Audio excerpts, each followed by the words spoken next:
ਸੱਚੀ ਮਹਿਰਮਾਂ ਦੇ ਨਾਲ ਲਈਆਂ ਸਾਹਾਂ ਵੀ, ਗੁਣ ਸ਼ਹਿਦ ਗੁਲ ਕੰਦ ਨਾਲੋਂ ਮਿੱਠੀਆਂ।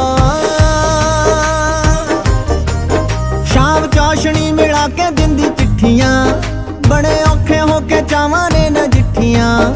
ਸੱਚੀ ਮਹਿਰਮਾਂ ਦੇ ਨਾਲ ਲਈਆਂ ਸਾਹਾਂ ਵੀ, ਗੁਣ ਸ਼ਹਿਦ ਗੁਲ ਕੰਦ ਨਾਲੋਂ ਮਿੱਠੀਆਂ। ਪਹਿਲਾਂ ਕਦੇ ਨਹੀਂ ਸੀ ਇਹੋ ਚੀਜ਼ਾਂ ਡਿੱਠੀਆਂ। ਇਸ ਪਿਆਰ